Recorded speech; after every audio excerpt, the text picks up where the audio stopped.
So actually I started sharing some of the things I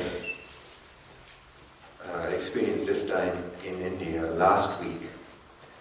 So part one unfortunately is already given. This is part two. But just to bring you up to date with many new faces here.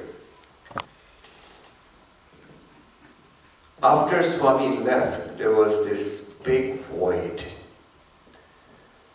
Everyone was trying to figure out how to deal with this absence, the physical absence. And everyone was trying to handle this situation in their own way. But there was this hunger for something more concrete, some evidence, like the brother said here, some evidence of his presence. So let me begin by saying that the great Ramakrishna used to say, actually he said this to Sharada Ma, who was his spiritual wife when he left his body. In India, when a woman gets widowed, she has to go through a very painful process of breaking her bangles and taking her jewelry out and all kinds of, the society dictated those traditions, not very pleasant. So as she was going through this, breaking her bangle, the great Ramakrishna appeared. This is after his death. And said, "What are you doing? What are you doing? I have just left this room and I have gone to another room.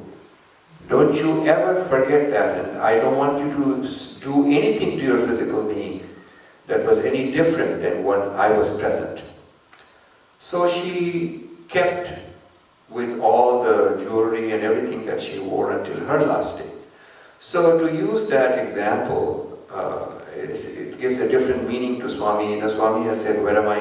I'm not going anywhere." He actually probably has gone from this room to that room. But the energy that is Sri Satya Sai Baba is very much there. So the question was, how do we know? Well, how do we know there is air in this room? We know only because when the air is not there, it's very easy to experiment. You just close your nose and your mouth and see what happens. We gasp. So similarly, the God energy is just like that. And it is so second nature to us, this life, that we forget that once this God energy is not there, that's the end of us. So I was last time I was sharing these stories that I had heard about this Buddha-Halli. I think Joanne mentioned our visit to this small school-college combination campus. And the idea behind this day-long trip for our group was to be able to speak to the principal of that college. His name is Narsimurti. But the day we visited, even though we had this great joy of participating in bhajan in Swami's house, this house was built, as I explained to the group last Sunday, in 2010. So Swami was never able to visit this house. It's located on top of a little hill, beautiful circular driveway, long driveway, to the lower level of this house on top of this hill. And then Swami's quarters are up on the second floor. I can continue until 6:45? Well, yeah. Okay. Well, because you have to finish by 7, right? 7. Okay. So we participated in this bhajan session with the students. And it was so good, so extraordinarily good, I can't tell you. I was sitting among the students. And so I could hear them, I could hear their little nudges here and there. But the negative side of this was that Mr. Narsimurthy, who was the principal, was busy that evening. There was a special singer guest from Mumbai who was also there, and he gave a little concert. So he was busy with that. He introduced him, so we didn't have any time to talk to him. I was hoping that we'll be able to walk up to him and hear stories from him firsthand.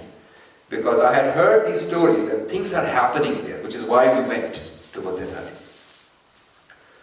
So we came back satisfied that we were able to sit among the students and listen to this gorgeous, gorgeous, great bhajan. From little boys to big boys, from primary school to college boys. So upon return, I had an opportunity to visit with Mr. G.L. Anand, who is the editor of Sanatan Sarthi. I think I shared this with you, Johan, did I, Jerry? Yes. So Mr. Anand suddenly started talking to me about Narsimurthy. I was not asking that. He said, we went there 4 or 5 days back. Oh, did you go there? We were there last night. Then he said, yes, well, we were there, my wife and I, we were there, and we had this long chat with Mr. Narsimurthy. And you want to hear what he said? And now he is the editor of Sanatana Sarthi, so he's a reliable source, and I have no reason not to believe what he was saying. So he told a whole bunch of stories, of which I shared a few last week. But the really outstanding story was, he has these visions of Swami appearing before him in his own bedroom in his small cottage, where Swami comes and it's not like dream, it's more real than dream. And at first he was thinking it is dream, and these experiences were dream experiences, but later on Swami himself said, this is not a dream, I'm here, I'm telling you. So, last November, I believe, November of 2011, he gets this, either October or November, I'm forgetting that part. He gets this vision of Swami. Swami comes to him and says, Narsimurthy, I want you to acquire some land in a place called Gulbarga. Did I share this story with you? Okay. No. Gulbarga is another town about, how many miles would you say, Gulbarga, Pallavi will know. Pallavi? How far is Gulbarga from Bangalore? About 100 kilometers, something like that? More than that, 150 kilometers. So just imagine in your own minds, India is like a triangle, and Bangalore is in the bottom of that triangle. It is about maybe 200 kilometers north of that.